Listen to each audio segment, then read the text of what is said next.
Mount Kailash की बर्फीली ऊंचाइयों पर जहां चांदी जैसे बादल पर्वतों को मुलायम ऊन की तरह ढक लेते थे, वही पार्वती और शिव के दिव्य महल के भीतर एक नन्ही सी गुप्त रसोई थी। भव्य स्वर्गीय सभागारों से अलग ये एक छोटी सी रसोई थी जिसे बालक गणेश ने बड़े प्रेम से बनाया था। उसकी लकड़ी की अलमारियां चंदन से तराशी गई थीं, तांबे के बर्तन सूर्योदय की तरह चमकते थे और छोटे छोटे मिट्टी के दीपक सुनहरी रोशनी बिखेरते थे, जो बाहर चल रही हिमालय की ठंडी हवाओं के बीच भी रसोई को गर्माहट से भर देते थे। एक सर्द शाम माता पार्वती मुस्कुराई और बोली, आज हम कैलाश आने वाले गणों और ऋषियों के लिए कुछ मीठा बनाएंगे। गणेश जी खुशी से ताली बजाकर बोले, माता फिर से मोदक? शिव जी हल्के से हंसे।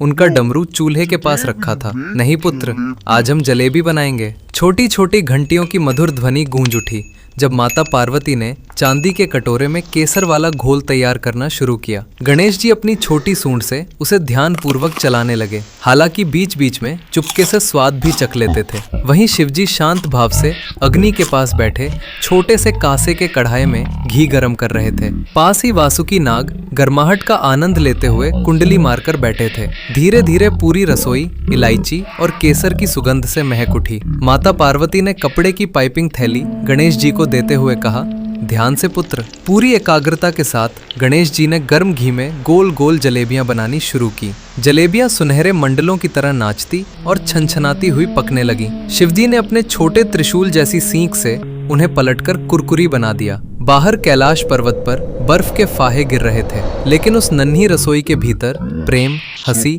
और मिठास की गर्माहट भरी हुई थी। जब जलेबियों को केसर वाली चाशनी में डुबोया गया तो वे छोटे छोटे सुनहरे सूर्यों की तरह चमकने लगीं। उसी समय नारद मुनि वहां पहुंचे और आश्चर्य से बोले, स्वयं महादेव जलेबी बना रहे हैं। ये तो तीनों लोकों का सबसे मधुर दिन है। शिवजी शांत मुस्कान के साथ बोले, सृष्टि केवल तप और शक्ति से नहीं चलती, बल्कि प्रेम और साथ बिताए गए सरल क्षणों से भी बनी रहती है। गणेश जी गर्व से कमल के पत्तों की थालियों में जलेबियां परोसने लगे और माता पार्वती ने सभी को सुख, समृद्धि और प्रेम का आशीर्वाद दिया। और तभी से कहा जाता है कि जब भी कोई परिवार प्रेम और अपनापन के साथ मिठाई बनाता है, तब कैलाश की वही दिव्य हंसी उनके घरों में धीरे धीरे गूंज उठती है।